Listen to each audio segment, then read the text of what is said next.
welcome back to the Stick 'em Up podcast. Burundi, we are in on the regular season. It's finally here. We have the official first day of the NHL has gone and passed now. Not just the global series that the Sabres and Devils played. We've actually got most of the teams at this point have played at least one game, and there was some genuinely crazy first games of the year for a lot of teams.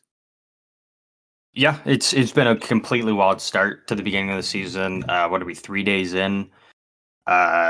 Recording this on the Friday, obviously now. A lot of games yesterday. A couple late games. Well, one late game that we were both kind of watching. And where do you want to start with these games? Do you want to start from like going back to the Tuesday ones, or like obviously we're not going to go in depth on like every game, but just kind of going through and highlighting anything that needs to be highlighted.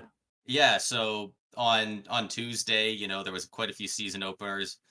Real close game between Blues and Kraken. Panthers Bruins had a great game, and the Utah Hockey Club won their first ever NHL game.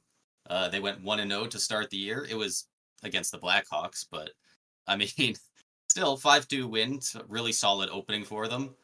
One thing I wanted to talk about was the next day, though, because every single game was crazy that day. There was 5 games.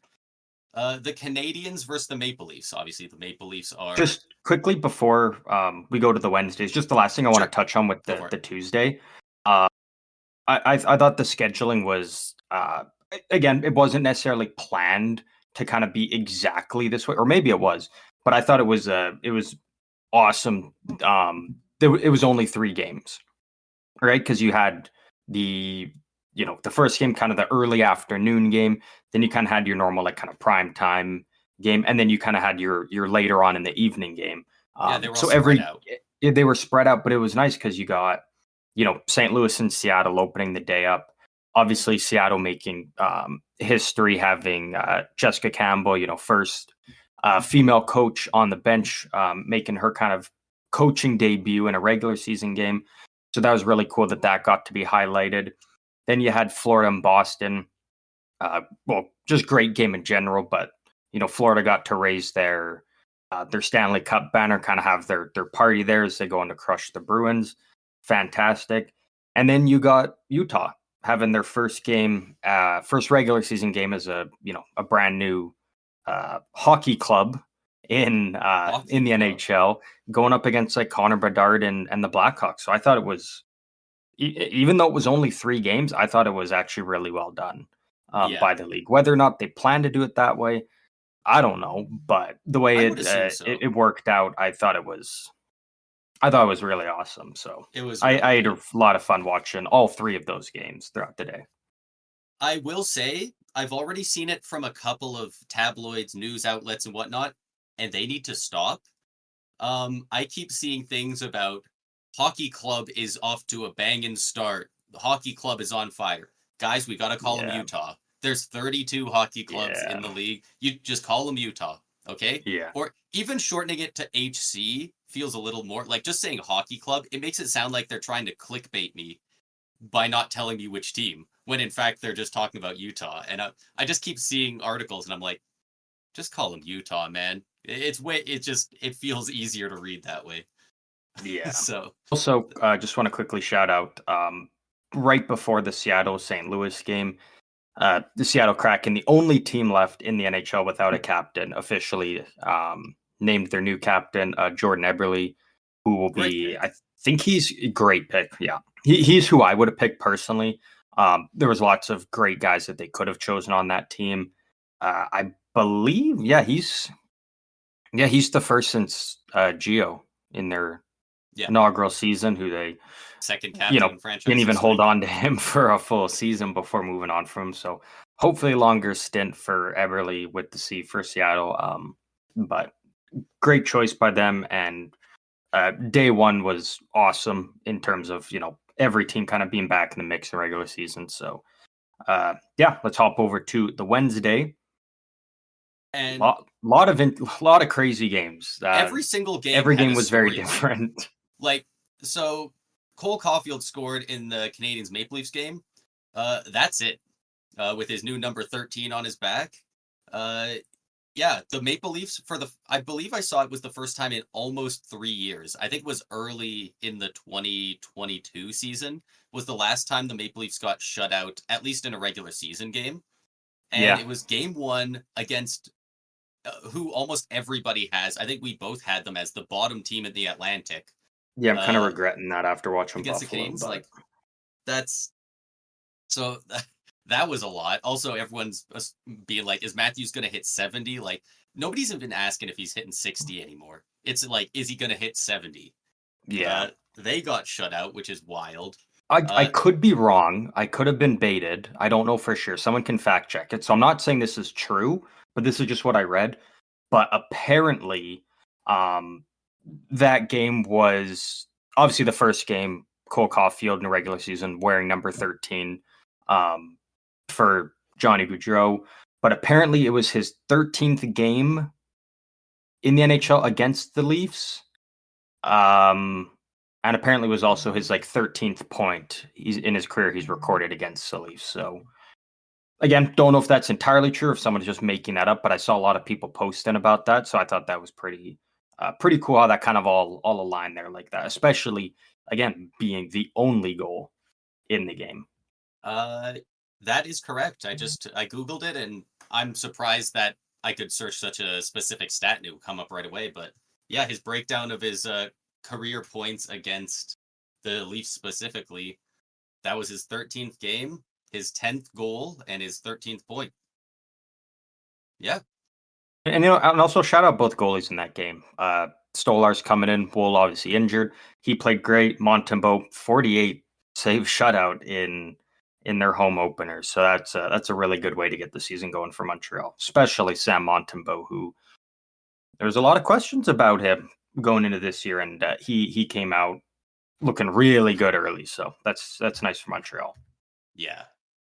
But the crazy games do not stop there. That was probably the most tame game of the we got of the five. So that's one of 3 shutouts that happened in the first 5 games on Wednesday, or the 5 games on Wednesday, rather. Another one was Rangers Penguins. Rangers beat the crap out of the Penguins 6-0. Like, just opening game, another huge star, Sidney Crosby, completely shut out. Same as Matthews and the Leafs. And also another 6-0 game, Jets beating the Oilers 6-0.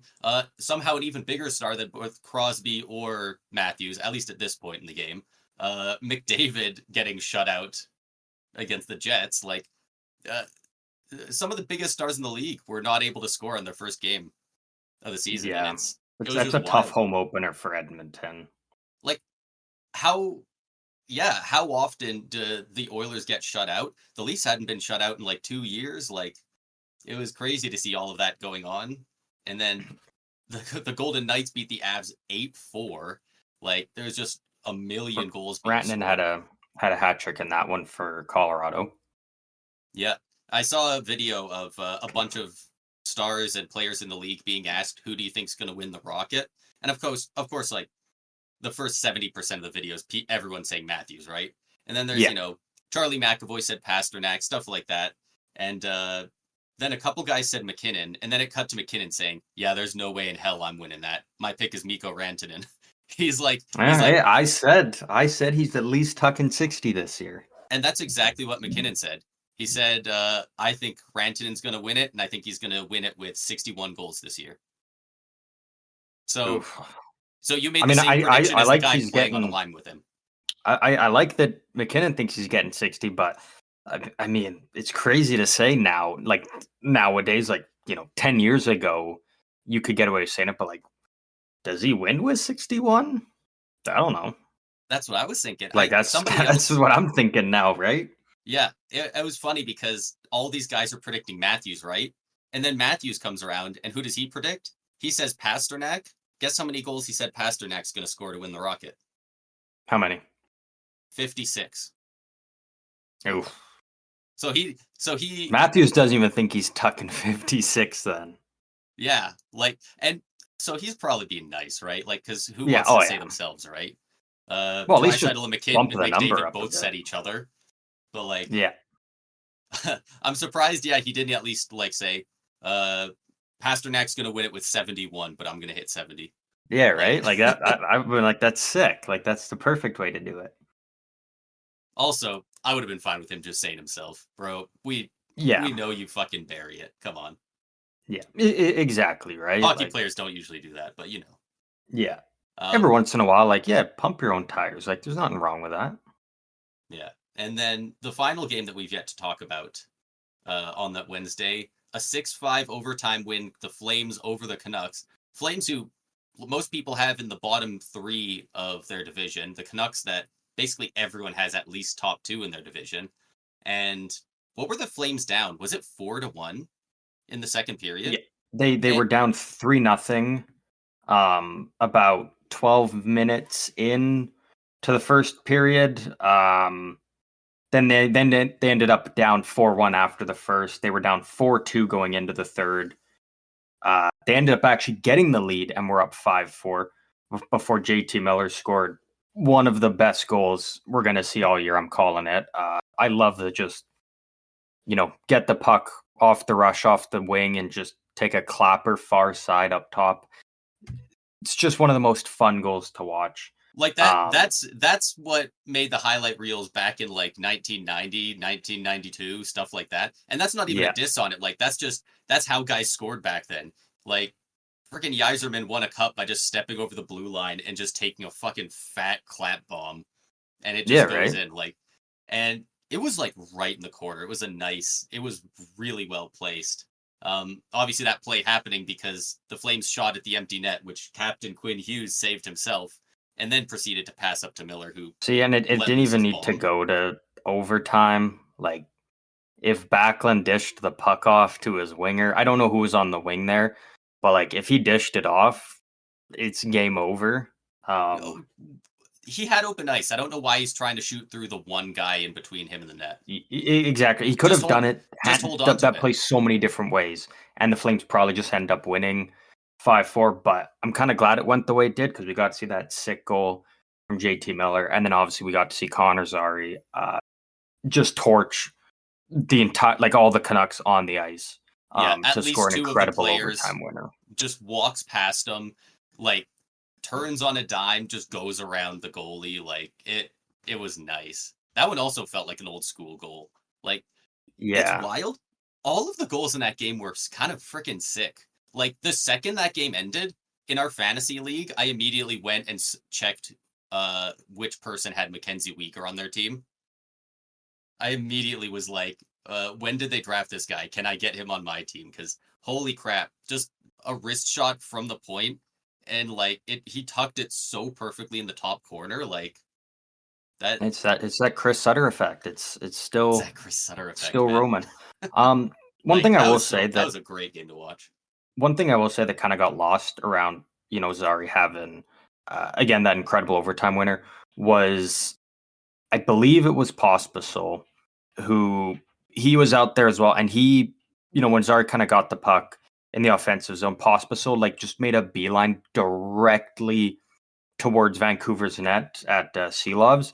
And like right before he got to the goalie, he just like hammers the brakes and stops there and kind of then goes off to the side. And I think that's really what kind of set up for Zari to do what he did. Like Pospisil took one Canucks player kind of out of the play because they were having to chase him. And then he looked like he was just going to just run through the goalie. And so then the goalie's just all of a sudden has a big ass player just charging at him and just kind of stops right in front of him and creates some chaos there. So that kind of got lost in the mixture of the goal, Yeah, but I feel like that should be highlighted because that was also a really nice play by Pospisil there to open up more ice yeah, that and was just fuck solid. with the goalie too. Like Yeah. that's what he does. That's what he's good at. So Also, just like everyone predicted, Jonathan Huberto's stat line for that game: one goal, four shots on goal.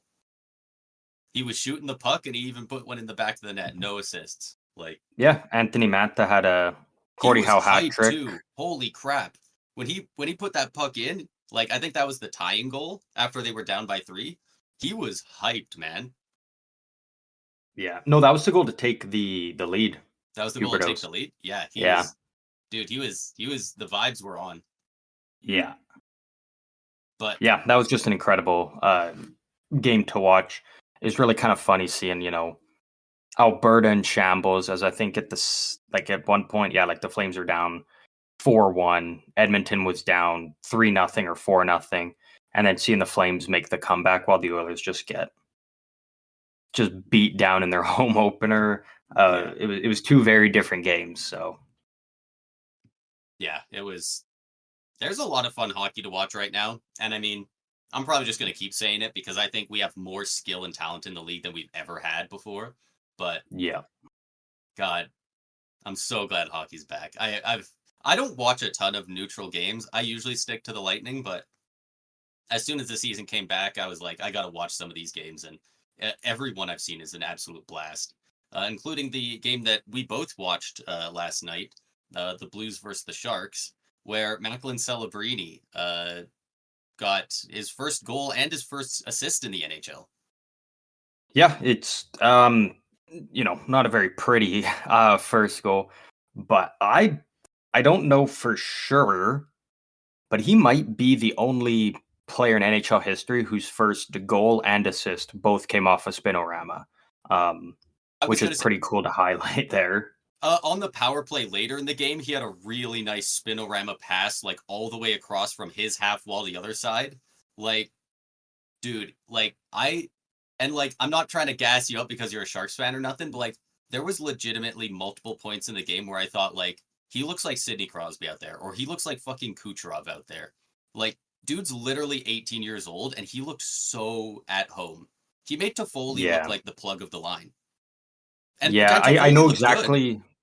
I know exactly which pass you're talking about, and I remember watching that play, and I'm like, "Fuck!" Like Granlund's such a skilled player; he's so good on the half wall there. But it's like you need to get a right-handed guy in the mix over there, because if Yeah. he's going to be making those passes, you want a guy like you want to. Obviously, you're not going to have a guy like Ovechkin, but if you can have even a guy who's right-handed there that can, potentially get a sweet one-timer off those passes, like Yeah. that's really huge to have on. Again, what's probably not going to be a great power play, but it definitely It was fun to watch helps your last night. power play a lot more. But yeah, it was. I had a lot of fun watching the game. Obviously, sucks seeing St. Louis make a big comeback like that to win.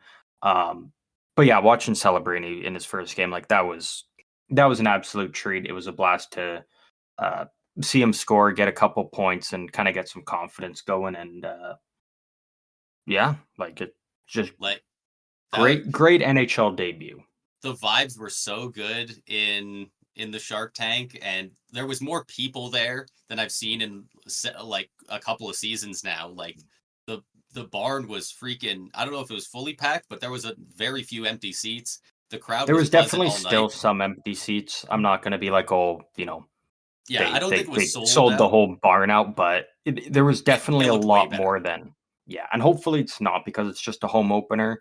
Like I hope that is a trend that Yeah, I imagine it'll go down a continues bit, on. but I imagine it'll be consistently higher attendance than last year. I would have to Yeah. imagine. Like, Last thing I'll say on the Sharks before we move on, they're going to put Taco Bell in a tough spot. Um, because I did notice the bells, um, and I was yeah. wondering what it was about. So I So am curious. for those who don't know, like lots of NHL teams kind of do promotions with other kind of companies, specifically kind of in the food industry, whether it's like pizza, tacos, burgers, whatever. Yeah, Which is always kind of based on like when the home team, if they score like a certain amount of goals or something in a home game, the fans in attendance, if you have your ticket, you get, a certain thing. And so San Jose yeah, has a deal with Taco Bell, and it used to be if the Sharks scored 4 goals in a home game, yeah. every fan in attendance would get free tacos from Taco Bell. Oh man, And the Sharks were so bad last year that their Taco Bell is actually like, let's bump it down to 3 because like nobody was ever getting tacos last year because the Sharks were just fucking bad. Yeah. between their 41 home games, probably maybe 10 home games at most. They got 4, actually probably not even. So they bumped it down to 3. It's obviously stayed at 3 going into this year. But like looking at the Sharks team, I'm like they might have to bump it back up to 4 because like looking at the Yeah. Sharks team, it's obviously not great, but like 3 goals feels a bit low for something being like, oh, goes. So obviously every Sharks fan last night did get their free tacos, but yeah, Hell Taco yeah. Bell might be in trouble if Celebrini has anything to say about it. Yeah, and like that's actually really funny because I obviously, we're up in Canada, we're in the Calgary area, so I'm not going to these Lightning home games, but they are constantly going back and forth. I think they even have two sponsors. Sometimes it's like you get a free medium pizza from like Papa John's when they score five Yeah, goals, or sometimes it's something from Chick-fil-A, but I'm pretty sure it's when they score 5 goals. And so it's funny that is 4 for the Sharks and then down to 3 for last season because I mean it makes sense. It's kind of like inflation of a team's goals for, right? But you know what? 3 goals is really low for like can they reach this? So they're they're probably going to want to raise that up to 4. yeah, that's kind of what I'm thinking, right? Like, but again, happy for Sharks fans. They got to witness at least a good game, and they got a taste of what the future looks like for San Jose, and they got tacos. So, literally, what more could you ask for on a Yeah, Thursday especially night? since Celebrini's both his goal and assist, he made those plays. Like he Yeah, didn't he didn't get a piece of it and then get a secondary assist. Like that was they just yeah, had the puck in the offensive zone and he completely made his own room, made the pass to the open guy. Like yeah. Toffoli literally just had to It was stand there and then nice. bury it. It was so easy. Pat Maroon would have scored that. And that's the thing, So right? Is Toffoli's he's a smart player. He knows where he needs to be on the ice. He makes it easier yeah, um, for Celebrini, and it's just nice to see that there is some chemistry already between those two. As you know, that's kind of expected to be like a duo going forward. Like that's the veteran that's going to be on the wing with Celebrini. So getting to see that connection and chemistry early on, I love that for them, and I'm excited to just keep watching them do their thing. Obviously, Sharks are going to keep losing a lot of games, but if those two can continue to, work together and just grow and get better, eventually, when the Sharks are contenders again or trying to get back to the playoffs, those guys will already be just completely in sync, and it'll be a lot easier for them. yeah. So, Yeah, there's a lot of fun hockey going around right now. Like it's it's been really fun. Dylan Genther was it who's got I think 4 goals in 2 games now on Utah. Like yep, most of them are snipes too. Holy crap! Bedard wasn't just gassing him up when he said he's got one of the best releases in the show. Like yeah. I think it was Bedard who said he might score like 50 goals at some point in his career. Like Well, and his watching him extension play. hasn't even kicked in. That new one he signed, that's going Yeah, to look like a really good deal now if he continues doing this. yeah, that 8-year extension at 7.1 mil. Like, oh, I mean, if he can keep shooting like that, good God. Yeah. Also from uh, Thursday, just kind of highlighting some other things. The LA Kings beat the Buffalo Sabres 3-1. Anze Kopitar had a hat trick in that game. The Nashville Predators beat the Dallas Stars beat the Nashville Predators 4-3, sorry. Logan Stankoven having 3 assists in that game. Uh, Buffalo, Buffalo. 3 games. They're 0-3. They're only scoring 1 goal per game. They've only got 3 goals through the 3 games, 1 in every game. Not off to a great start for the No, Sabres. no, it's looking real rough for them right now. We are literally 3 games into the season for them. Some teams haven't even played yet.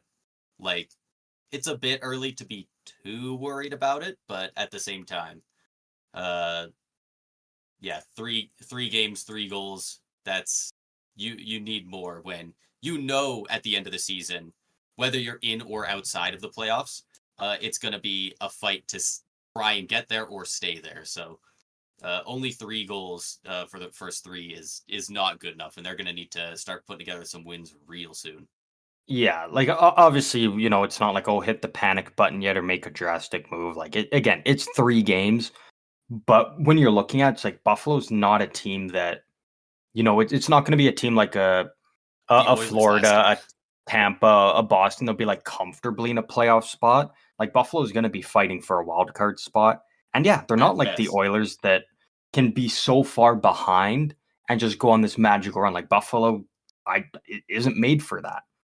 So obviously, the season's not over for them. Lots of hockey left, but if you're a Buffalo fan, you probably would have liked to get off to a better start, at least have 1 win, or at least an overtime loss or something to at least have something on the board. Because yeah, right now hasn't been the greatest start for them, but again, it's early. Lots of time for them to figure out whatever is some issues that are basically just cause them to not score. Like you can't win games if you're only tucking 1. It's very interesting because at the start of each year, you're always watching the teams like, as you get, 3 games in, 4, 6, 8, teams start losing, surprise, surprise, right? Like, Yeah. but there's always 1 or 2 teams that go like 8, 9, 10-0 to start the year. And if that happens, they're like all going to be in the West. The Leafs, the Bruins, the Panthers, the Canadians, the Red Wings, the Sabres all have losses already. The Lightning don't have a loss because they haven't played yet. The Sens have played 1 game and won it. The Devils lost a game. The Penguins lost a game. The Blue Jackets lost a game. Most of the teams in the Metro haven't played. Like, most of the teams there have already lost at least 1. There's 5 teams in the Central that have won all their games so far. Most of them have played 1 or 2 games, but like, and then there's 3 teams that are undefeated in the Pacific. Like there's just so many more losses so far in the Eastern Conference. So it's just I a think little something to look at. But I think the most we would see from a team starting off is like 5-0. maybe I don't think. I mean, I don't think that we're going to see a team go 6-0 or 7-0 to start the year. I mean, definitely wasn't it could happen, wasn't it but just Vegas with last year that went like they went like 11-0 to start the year or something? Maybe not that high, but I'm uh, pretty sure it was at least like 8 or something. Like it was enough that it was like, fuck, are they really marching back to the finals?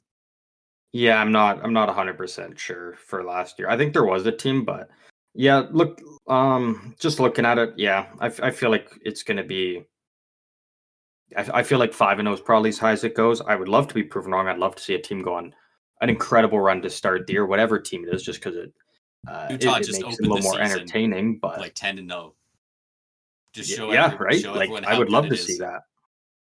Oh my god, have we even talked on the podcast about the prices for the Utah game for like the concessions? I don't believe so. No. Like there's not a whole ton to say, but holy shit. Oh my god, it is so different. Like Utah Hockey Club concessions prices. Like it's absolute madness how cheap their stuff is. Like it's like $3. It's between $2 or $3 for a popcorn, for a nachos, for a hot dog, for an ice cream bowl. Those are all $3. A bottle of water is $2. Like, how much is a bottle of water at an Edmonton game? It's probably $10. So last season, the longest undefeated streak, both Colorado and Boston went 6-0 before losing. Oh, okay. Oh, and Vegas, sorry, I and remembered something. Vegas, they went 7-0. But like, yeah, it's just crazy. Like it's like Costco prices. Like it's not just like slightly cheaper. It's like legitimately 10% of the cost, 20% of the cost at some other arenas in the league. So if you are anywhere near the Utah Hockey Club, the Utah Jockey Club, as it's spelled by this news outlet. Uh, if you're anywhere near there and feel like seeing a game, it won't be that expensive for you. It doesn't look like. Yeah, no, it looks like they actually have some great prices there. So, which is a huge part, right? Like if you want to, especially not having it's obviously still the smallest stadium right now in terms of fan capacity. That number will grow over time as they make adjustments to the arena. But like that's huge, making it affordable, right? Like if you're making it affordable for your fans, you're gonna have a packed house, right? But like if they went the route of trying to be greedy and being like, oh, we're a new team, fans are going to show up regardless. Let's pump up the prices. You probably don't see a big turnout, but keeping things affordable for people and making it a fun atmosphere, like that's huge for Utah. And if it stays that way throughout the season, like they're going to do really well in their revenue, and then especially whenever they end up dropping their jerseys, because I'm not even sure. I don't think you can buy Utah jersey or something until it's like January or something Oh, really? You can't get. for like the generic Utah jersey. I'm pretty sure I read something along the lines of that. Oh, I just kind of assumed you could buy them, but I could be wrong. I'll do some homework. But I remember seeing something that it was something weird that you can't buy certain Utah stuff yet. oh, you know what? I don't know for sure, but I just went to their official store. Every single picture on their team store is people wearing Utah jersey look-alike hoodies. They're all hoodies. There's not a single jersey. So you know what? There's a very good chance you're right there. Yeah, I'm looking on the NHL shop. Yeah, there's no. But like, You can get swim collection, but you can't get a jersey. but like, dude, it legitimately, if you get seats high up enough that are cheap enough, it might be cheaper for like, say you, your wife, and 3 kids, family of 5. It might actually be cheaper for you to go watch a hockey game and all of you get a $3 hot dog than go out for dinner at a mid-range place like Boston Pizza. Like it might just be cheaper to also get to watch the hockey game live. Yeah. So like that is I absolutely love that for them, and fans of that team that are there for this first year, they're gonna have a freaking blast. Yeah. And the team's looking good as well. Like they're getting off to a good start. So there's a lot of exciting things around Utah right now. And as the season continues to go on, that's probably just going to continue to be highlighted there. Yeah. Um, we've talked a decent bit about what's been going on the ice for the start of the season. Do we want to get through some of these contract extensions and signings? Let's do it. We only have a couple of them here, but the Two Seattle. good ones, one bad one, I will say. You know what? Let's start with what I assume you mean is the bad one. Joey Daccord extended with the Seattle Kraken, 5 years at $5 million AAV. Yeah.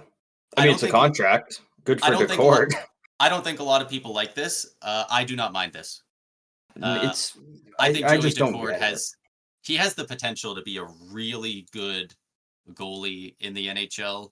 5 mil is not that bad for a starter. Is really not that bad. He's not an elite goalie, but yeah, like But is he your starter? he definitely is right now. Like, Who even challenges him for that spot? The ghost well, of Philip Grubauer. Philip Grubauer got the nod opening night. Yeah, Usually you don't maybe. put the backup in opening. Like, and don't get me wrong, Daccord was good last year, but he was good last year. Literally hasn't done anything before last year. I will say, And it's like you probably like good for Daccord for going out and getting the bag. Like, always got to respect the player for oh yeah, getting as much as they can. But it's like Seattle probably, like, you didn't need to sign him now unless you're expecting him to have I a think that, great year and demand more. But it's like you and I probably think could have that's what gotten they're him for a thinking. lot less. Like, I you think probably could have given him a 5-year deal at 3 mil, 3.5, and he probably would have been pumped to take that. I and don't have think some he would have. stability and lock in. I I think he would have. At I that think the low of an cord's amount, not sitting there being like, I've had 1 year. I put up what was decent great. numbers on a No, bad no, not decent, not Seattle even team. good. Great numbers. 50 starts, a 916. That is genuinely very good. It's not. It's Again, not great one numbers. season. Like the sample size is not massive, but 50 starts is a bona fide starter, at least in one season, and a 916 is bordering on elite. Yeah, but again, It's it's only like 1 year, but yeah, and that's the the thing. I numbers are like very good. okay, sure, but then again, you still look around. Look at Allmark. 4 years, 8.250. I would take Allmark's deal a million times over Daccord's because Allmark has put up better numbers over a longer period of time. Yeah. And like only a little bit over 3 mil more for guys like Allmark, Swayman, Ilya Sorokin. Like But you can I, look I at it. think Joey Daccord's a great goalie in a tandem, but like being like he's gonna I don't and I'd love for him to prove wrong. I'd love him to have another great 50 year games for played isn't Seattle. really a tandem though. That's a But start. that was just last year, and Seattle had some goaltender and like injuries, like Grubauer.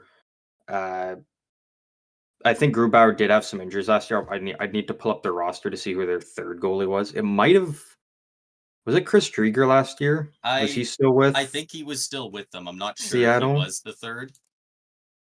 Grubauer last year was the other goalie, 36 games, an 899 for him. Like, I think Chris Drieger played. Yeah, he played too. yeah. So, Again, wow, like good for Grubauer looks Daccord, but faded it's in this like picture here. kind of just looking around at other goaltender contracts going on. I'm like, yeah, I don't. Again, love it for Daccord. Uh, good on Seattle for having a little bit more stability because Yeah, I don't think Grubauer's he's all not the that, guy, and especially for especially what not he's anymore. making as well. Uh, Yeah, they're going to have to rely on Daccord. Maybe that's why you're paying him yeah. because you're going to have to throw him to the wolves and be like, hey, And I think that's what they like expect of him. Like, I think he would have any less than this, or too much less than this at least, he would have said no because he's going, I put up a 916 in 50 games. I get why they only want to get me 5 mil, but if I do it again this year, now my price is 7, probably, right? but if he So doesn't, exactly. But these guys are betting on themselves. They're not going, I'm gonna yeah, have a bad year, I gotta cash in. So in his mind, he's going, I'm only signing unless you make it worth my while. And the team's going, we really want him to do better. So we're gonna try and lock him in now. Like, yeah. and it is only 3 mil less than a guy like Swayman, but it's also just a little over half of what Swayman's making. So if you kind of compare the percentages a little, it makes more sense. I don't know which is the correct way to look at it. I'm not that much of a numbers guy, but The uh, biggest thing I can say I think is this is less bad than some people are looking at it to be. if Daccord has a bad year though, Seattle's is so fucked with their goaltending. Because then you've got at That's least fair. 2 years of Daccord and Grubauer making 10.9 million.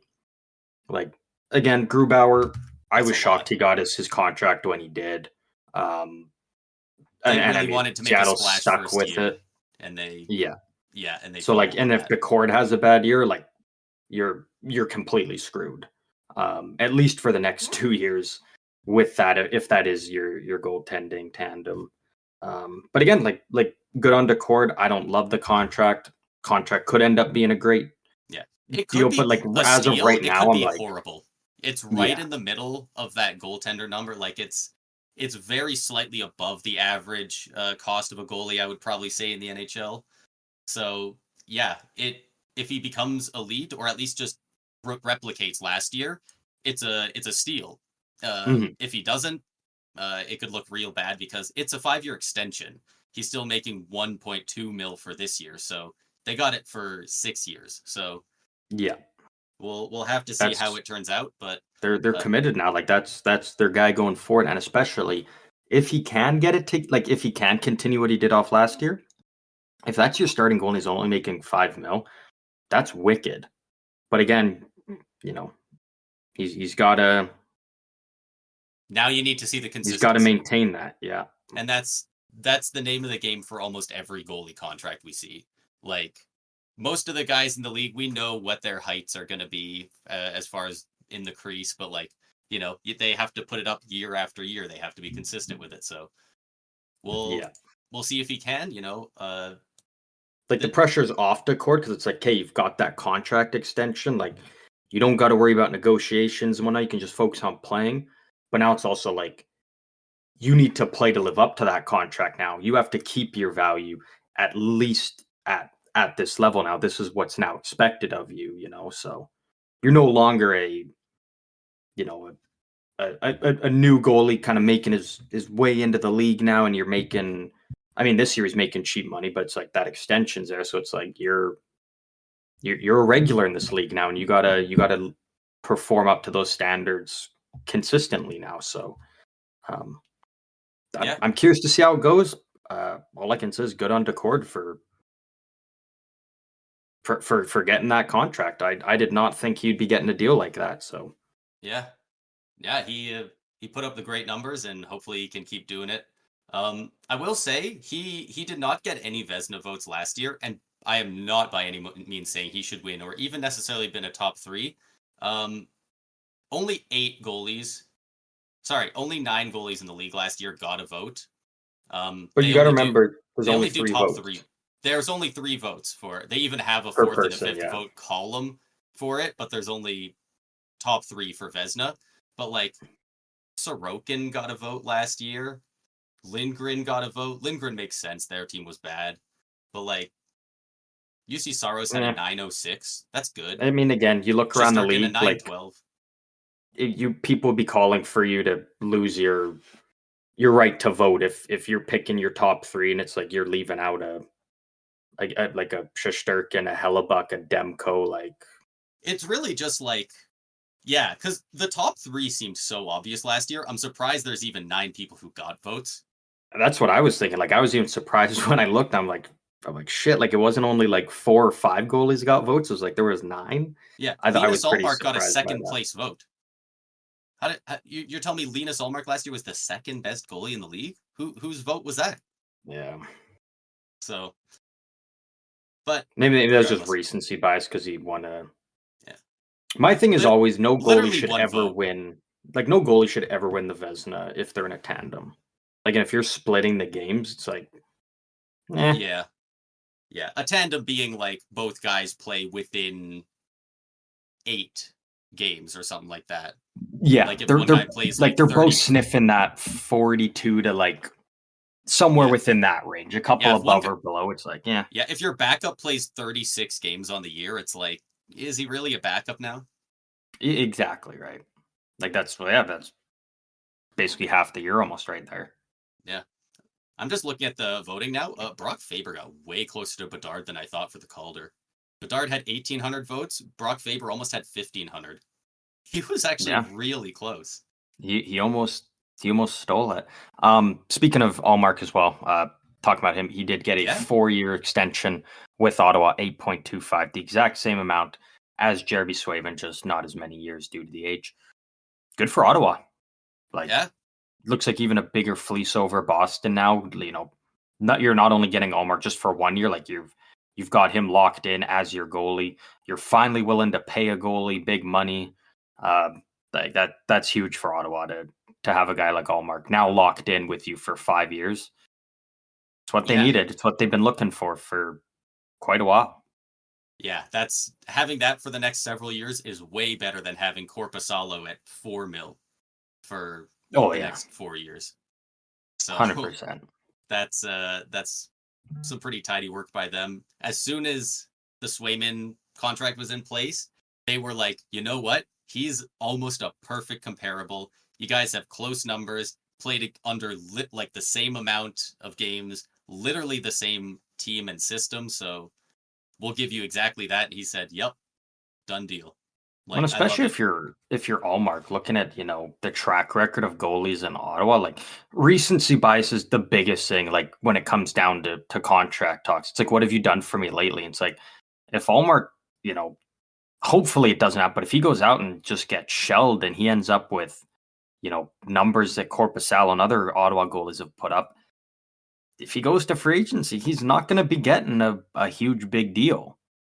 Yeah. So, this is nice for him that he can secure a nice deal like this right away. And, hopefully it works out with Ottawa. But like, if it doesn't, at least he knows that he's already locked in a nice contract for himself. Yeah. Like, honestly, like he's barely been that. He's literally played one game for them so far. And like, he has a very strong road, a path forward to end up being the greatest goalie the Senators have ever had. Like, they've had some good teams. They have really not had solid goaltending ever in this franchise. They've had a couple good bright spots, and a couple good stretches, Andrew Hammond, the Hamburglar comes to mind, but like if you search up any goaltending record for that franchise, they're all Craig Anderson and they're decent numbers, but like top of an all-time for franchise, 202 wins isn't jumping off the page at me. Yeah. Andrew Hammond was actually the first goalie I thought of when I saw Joey Daccord's deal. Because it was like the perfect. That? No, he didn't end up getting a big contract, and he kind of never was even close to the level that he was when he went on that kind of great stretch through the one season. It was just the first goal I thought, because I'm like, it's interesting because like Daccord, he had a great stretch and had one really good year and got paid.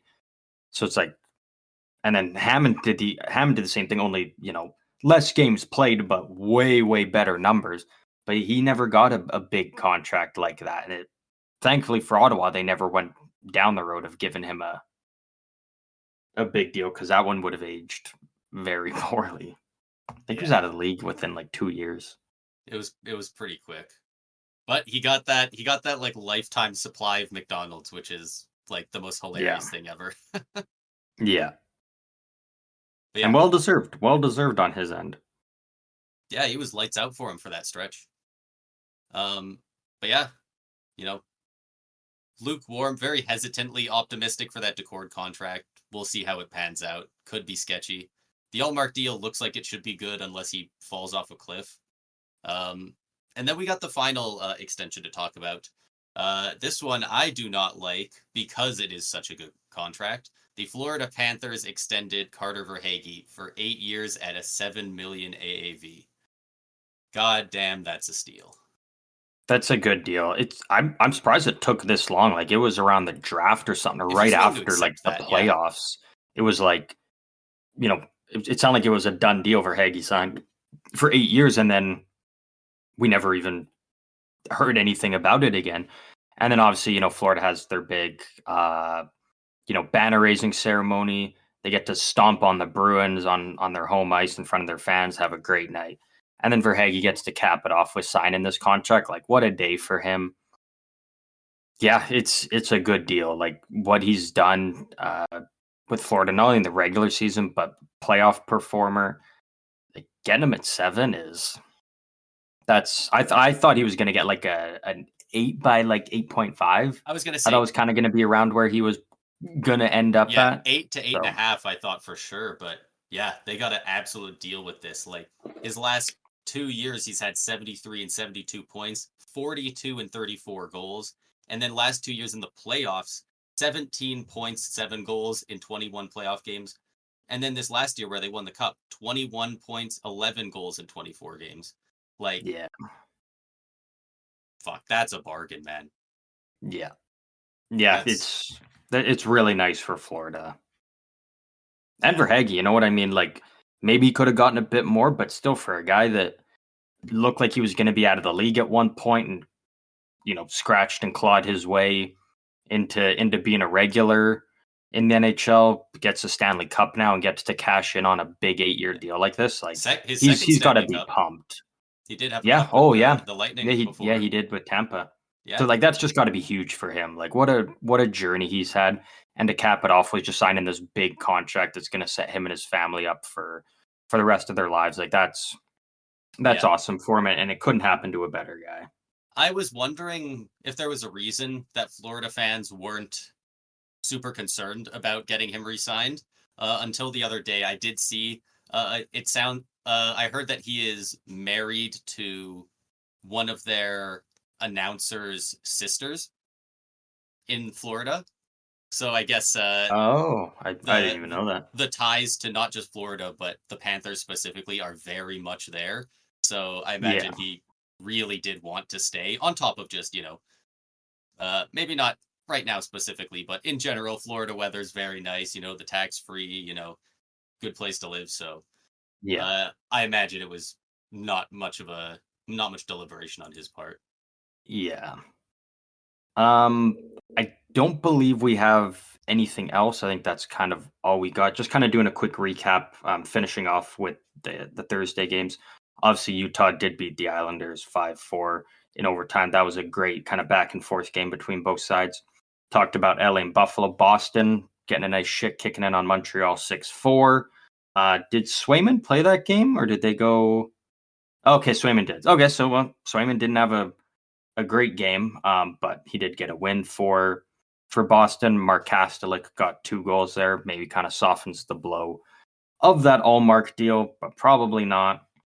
Ottawa beats Florida 3-1. Barkov did go down with an injury. Don't know the severity of it. Pittsburgh getting a little redemption after their blunder on opening night, beating Detroit 6-3. Dallas, we talked about, beat Nashville 4-3. Minnesota beating Columbus 3-2. And Toronto Maple Leafs beating Sheldon Keefe and the New Jersey Devils 4-2. He can kiss And that Jack Adams goodbye. yeah, not only that, but just watching, man, Toronto is such a different team under Craig Berube. The dump and chase, the forecheck, and I mean, in a game where Toronto didn't even get any points from Morgan Riley, Austin Matthews, Marner, Nylander. They got 1 goal from Tavares, but like it was a lot of their depth guys. It was a lot of their third and fourth liners. It was their third pairing defensemen. Like, and that's something we're not used to getting from Toronto. Like if Toronto's winning, it's off the backs of you know, their top defensive pair, their first and second line, their power plays. So I really like that for Toronto early on, getting to see that their depth can win them games. Yeah. That's Yeah, new for them. That's uncharted territory. like actually having that much top end talent and then being able to, rely on some depth guys a bit more. Like Mhm. that's massive. And only that, the depth guys they've got, they play Craig Berube style hockey. Like he obviously clearly, like you bring in guys like Steven Lorenz and Pat Shreddy on PTOs. Those are Craig Berube guys. And we're already seeing it be highlighted in only their second game. So I love that for Toronto. Yeah, they need a coach like Berube, and I think they have for a bit, and that's going to be a really nice fit for him. Yeah. If you don't really have anything else, I do have one thing that I just found that we can very briefly go over. Just a quick little thing. Okay. Because I do have one more thing, but I'll let you do yours because mine's a quick, just kind of Yeah, this a won't little be rivalry that's much. starting to brew up. So I don't know if you're familiar with the hockeynews.com, but I just found this. Some of their writers were in a poll, and they voted on who do you think are the most likely star players to be traded this season, anytime before the end of this regular season. So like by the deadline. Yeah. Okay. So what? Are we making a game out of this, or are you just Yeah. Let's make a game throwing out me of this. names, or Um, let's see if you can try and guess the top four. Everyone oh, below the top four had 3 or less votes. The top four had 4, 5, 10, and 14 votes. Kind of tough to tell what counts as a star in the league, so I'll leave I that was to your gonna say, discretion. But yeah, like, do you almost want to tell me the names and I'll like give predictions on where I think would be a good fit for them? Because like, yeah, I could throw out names that's like fair. Trevor Zegras and There he is. That's one. like that's about it. Like maybe Erasmus Anderson. or a Nazem Kadri. Like, Kadri's I'm number just 4. trying to. Oh shit, maybe I'm good at this. I'm just trying to think of like good players on like bad teams. Yeah. Mikael Granlund. I don't know if he counts as a star, but he's on a bad team. The other two are it's more so their situation. These are quite a bit by far the top 2 for votes. Zegras was third with 5, and then the top 2 have 10 and 14 votes. These are guys that have been in trade talks for quite a bit. Marner? Marner is number 2 with 10 votes. Okay. Still north of the border for this last one. Ooh, People have been expecting him to get traded for 3 or 4 years. Brock Besser? No, that's a great guess though.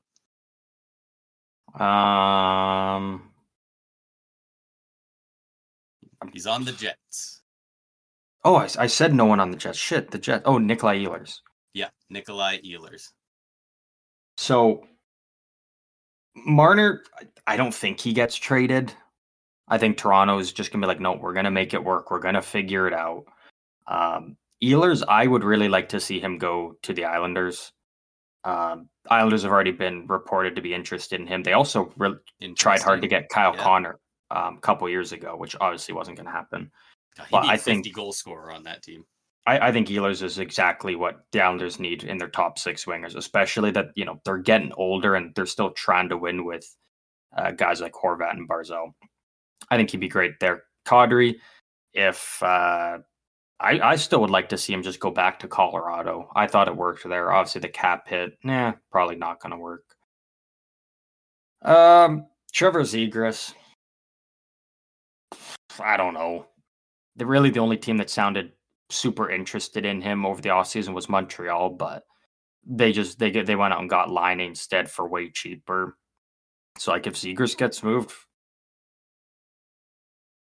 I don't even know. Like I can't even think of a realistic spot where I'm like, yeah, he would really work there and like they need him.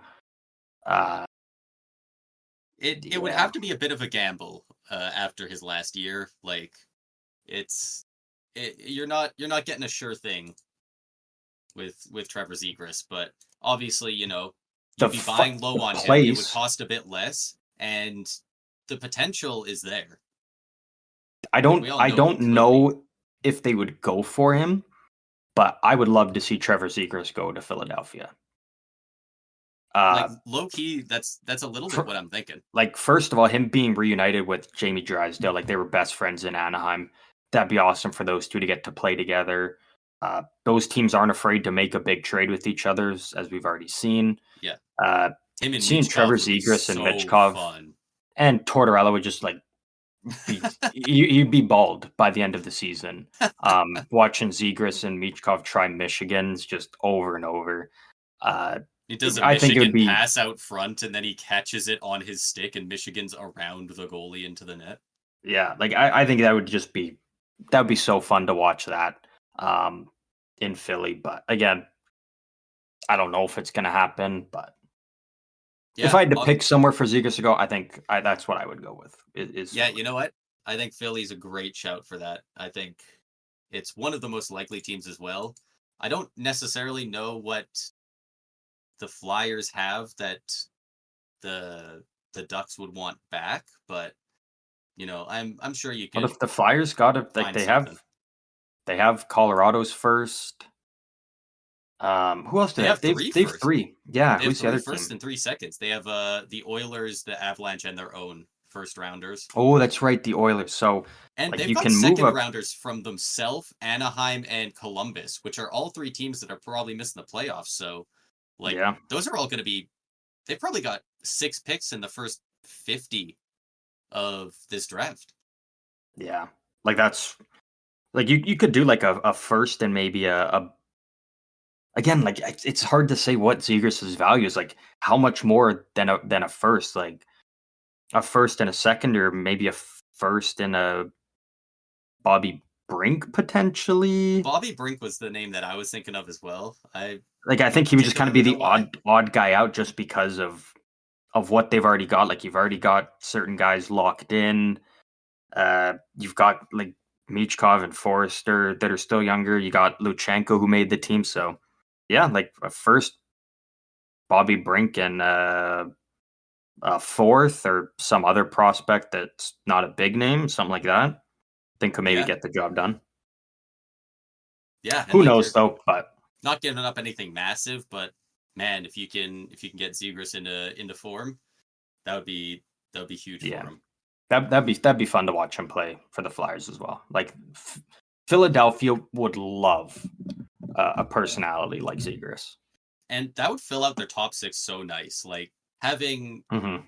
Michkov, Couturier, and say Zegras on the first line, and then you still got Owen Tippett, Travis Konechny, and Scott Lawton on your No, second Tyson line, Forrester. or something like that. Yeah, Forrester. He's been too good to be bumped down. That's the thing though, Yeah, right? Like the Flyers actually have a sneaky good team. Well, maybe not a good team, but like they've got good players and they've got yeah, a good coach. But I feel like you need to bring in one more piece. Like, are yeah. you really gonna sit there and just be like, let's hoard all our draft picks and just draft everybody we can? Like eventually you're gonna have so many prospects that you're gonna have to trade those prospects anyways. Like I don't think you're they're you're quite in danger of that yet, but I definitely get no, but what you're when getting when you at. look at what they got Like now, like you've Buffalo, got Tippett yeah, locked in, Konechny, you've got Michkov, they got a like lot of their that's already important pieces three. locked in. Yeah, Like like and you've still got other pieces already, and Luchenko, Tyson Forrester, potentially Bobby Brink if they hold on to him. Like you could afford to move out one of your first. Like you still got two. yeah. Well, So especially since a first, like having a first round pick is nice and all, but it literally doesn't do anything for your team until you draft a player, and that player does nothing for you unless they make the team. Like it's a yeah. gamble on a gamble, right? But Or just go you know, wild and just be like, hey, Anaheim, Trevor Zegras for Bobby Brink and 3 second-round picks. yeah, Take like our shitty second, take your shitty second back, and take Columbus's shitty second. That's probably potentially 3 picks from like 33 to I don't know 45. 44. Yeah, like all within each Yeah, other. Like that could be fun for Anaheim. yeah, like that could be nice for Anaheim, and also, yeah, it's you're I getting don't know if something they would way more take that, but concrete for Zegras. Like yeah, a first, a second round pick is nice. It could be anything. It could even be a Trevor Zegras. Like, I would actually like to know because I don't know much about, and it would depend on like the draft year and the prospects in it. But I'm curious amongst GMs, like what would they value more? Like, and again, it would depend on the draft, but like 1 first round pick or 3 second round picks. probably Oh, depends on where the team's at. Like, yeah, like there would be lots of circumstance, like where the team's at, what the draft class looking like, yeah, but like, like Tampa Bay, they would take 3 seconds. Like, no doubt in my mind. It's just more shots at it, right? But a team like yeah, the Calgary Flames, they're looking to get like they can fill out with some other draft picks. They want some mhm, high end talent. They want some real promise in there, and they want to make sure they get it. I yeah, think they would take a first. yeah. If I were to guess, I am very much not a GM in the NHL. But yeah, that's what I'm saying. Marner would stay. I don't think Toronto moves him. I don't even know what Yeah, an offer would be for Marner. yeah, Honestly, Ehlers, if he gets moved, I'd love to see the Islanders bring him in. Kadri, I think would be fun back with Colorado if they can make the money work. And then Zegras, yeah, Philly. yeah. Last bit of news before we move on. Before we get the hell out of here. Before we get out of here, a little bit of a rivalry before the teams even play, going on between Edmonton and Vegas, the Golden Knights. Raphael Lavoie has, I don't even know where he's at right now. He might just be flying. He might just be in a private jet up in, uh, just floating over the border, waiting to figure out what he's even doing with his career at this point. So October 6th, he was placed on waivers by the Edmonton Oilers. October 7th, he was claimed by Vegas because of the 24-hour waiver period. Right. Um, October 8th, he was placed on waivers by the Vegas Golden Knights. October 9th, he was claimed by the Edmonton Oilers. October 10th, the Oilers put him No. back onto waivers. And as of today, October 11th, Vegas claimed him off waivers. And it sounds like he will be back on waivers at some point here again. So both teams are fighting for this guy Does he on have a waivers. He just contract? keeps, yeah, and that's a thing, right? So he's got a one-way contract, which means if he gets sent down to the minors, he has to be put on waivers. I would love to I know. thought you got to I thought they were waiver exempt if they got put on waivers, claimed, put on waivers by the new team, and reclaimed by the old team. I thought that made them exempt from No, waivers again. so I thought that's what happened with the Vancouver and the goalie that no, just so happened. so the thing is I want to know who's the middleman, or there could be multiple teams that's stirring the pot. So he was originally put on waivers by Edmonton. Vegas claimed him. When Edmonton claimed him back, if Edmonton was the only team to put a claim on him, then he could just go straight down to the minors, totally fine. But if there's another team that put a claimant on him, Edmonton's forced to put him back onto their roster, and then they have to make another roster move, Wait, which is obviously wait, so we sending know him who it back is. down. So we know who it is then, right?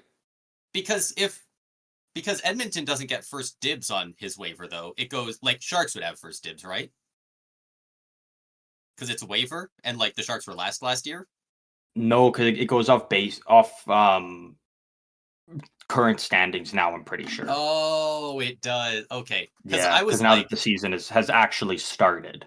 oh, okay, because I was saying, I was thinking in my head, so if it has to be a team where Edmonton gets it, the only team behind them is Florida, who won the cup. So I thought it was Florida doing it, Yeah, no, yeah. So like, yeah, which would be very hilarious to see those three teams fighting. yeah. So as of right now, he's back with Vegas. I haven't heard of anything that he's on waivers as of right now, but if he does, I'm assuming Edmonton's gonna try to uh, get him back. But like, man, like, Buddy just wants to play hockey. He probably at this point is like, fuck, I'll just play in the AHL. Like, just let me play. Like, Yeah, I'm curious to know what when Edmonton put him on waivers and Vegas claimed him. Did he go like fly down to Vegas to join the team? And it's like, we're putting you on waivers. And it's like, oh, Edmonton got you. Head on back up there. You get back up to Edmonton. It's like, I would imagine you welcome wait a back. couple of days. You're on If you're a waivers. fringe NHLer, like, and you know you're gonna be, there's a good chance you're back on waivers in a few days. You probably just stay put for at least 2 or 3 days, or like I mean, you immediately got to call imagine the that GM. for the first one at least. Well, I guess maybe if Vegas claims him, it's like, hey, Yeah, we I just wouldn't claimed you, fly but down we're without putting you on talking waivers, anybody. and yeah, Like, are you just a gonna rough play me on the situation for Vegas him. Golden Knights, or are you gonna move me? Because like, Yeah. if I'm him, I'm probably looking at the depth chart on the Knights, going, I'm probably not making this right now. But Yeah, I would take him yeah, over some of the guys Vegas has in their yeah, I have no bunch. idea But much about his play. it's just tough because it's training camp's over, right? So you don't really get a chance to come in and try and make a case for yourself that you should be on the team. It's like, you just got to now be called up at some point and go and prove you're the best guy on the team in the AHL and be the first guy called up. But he's got to get to the AHL first before he can do that. And Vegas and Edmonton aren't, neither team's budging. And it's interesting looking at it because it kind of looks like when Vegas puts him on waivers, Edmonton is the only team claiming him. But when Edmonton puts him on waivers, it looks like there's several teams putting it in. No, because if Edmonton was the only team to claim him or put in a claim, he could have just went straight down to the AHL. So there was, and that's what I'm saying is there's another team in the mix that's putting a claimant on him. That's why. Yeah. Oh, so there we go. So nobody put a claim in today. Only Vegas did. So they claimed him and he's been assigned. He can go straight to the AHL now. Yeah. So there we go. So there was a team obviously throwing a claim in whenever Edmonton was trying to bring him back. But now this time with Vegas, nobody did. I think there's a team that knew they wouldn't get him on the waivers, but they wanted to screw over Edmonton. Is kind and of what it looks that like. potentially could be, yeah. And you know what? Whether it's them being a Canadian team. Hell, maybe people hate Stan Bowman that much. I wouldn't be against that being the case. But I just you can't know remember the what? last time we've seen a player bounce back and forth between two teams over waivers this much, but looks like it's Yeah. finally done with, and he will be joining the Vegas Golden Knights. So again, another young higher up pick that Edmonton loses. Yeah. Was he a first rounder? I think he was Drafted? an early second rounder. Yeah, 38th overall in 2019. Oh, 2019. So 24 years old.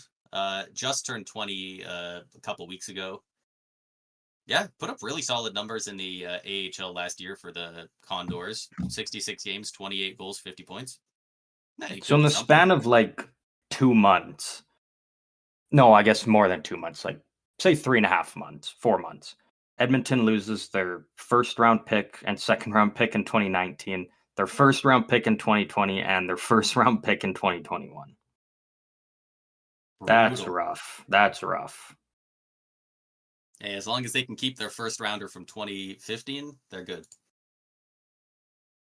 As long as he doesn't walk. No. McDavid's staying there. We've talked about it. He's not going anywhere. Yeah. But yeah, I think that does wrap up everything. We got Lightning and Hurricanes on the go here pretty soon. We got the Jets and the Blackhawks. We got the Blues and the Golden Knights, and we got the Flyers and the Canucks. Later on, that will be Michkov's NHL debut. So looking forward to that. Braden, any final words before we depart? For today? Not really. I'm just so excited. I'm excited to finally watch Tampa play tonight. For the first time in this regular season. I can't wait to see how Gensel looks on that top line. And God, I think I've been saying it for the outro the last like 4 episodes, but damn, it feels good to watch hockey again. Yeah, it's We've been also talked about it twice a week the whole off season here. Yeah, also It's finally here. Gensel's return to Carolina as well. His Yeah. first game with the Lightning will be against the team that he joined halfway through last year, Carolina Hurricanes. So maybe it'd be cool to see him have a huge game there and really stick it to Carolina. Yeah. I mean, nobody knows how to score on the goalies like the guys who practice with them, right? Like freaking Yeah. Matthew Joseph couldn't score on a shooter tutor when he played for us. The second he left, he came back and would score short-handed goals on Vasi, and I was like, "Oh, okay, cool, thanks, man." Like, Yeah. anytime I see a hockey player going back to play against their old team, I'm like, this guy is gonna freaking light it up. Like, this guy is gonna ball out. Like, Stamkos is gonna put up 5 goals against us in his homecoming. Yeah, you very well could. You very well could. And that'd be a cool sight. I mean, it sucked for like you being a Tam fan, but like that'd be a cool sight to see. I wouldn't even care. Like, Yeah, that'd just be fun to see. It would just be a It would good suck time for game, everyone but involved. yeah. But that does wrap up everything we got for this episode here. We've really been enjoying everything involving the start of the regular season. And yeah, that's about it. We will be back on Tuesday next week, our usual time, to recap everything over the weekend. Sure, there'll be lots more crazy stuff happening over the weekend. But that does wrap up everything for now. If you want to talk hockey with us, you know where all the links are to our socials. You can go click on them there and the links of all episodes of whatever podcast platform you're listening on. But that is everything for us. Enjoy the games this weekend. I know we will both be. We've been very active on the Twitter last couple of days throughout it. So come talk hockey with us. Yeah, let us know. Enjoy the weekend, and we'll see you guys on Tuesday next week.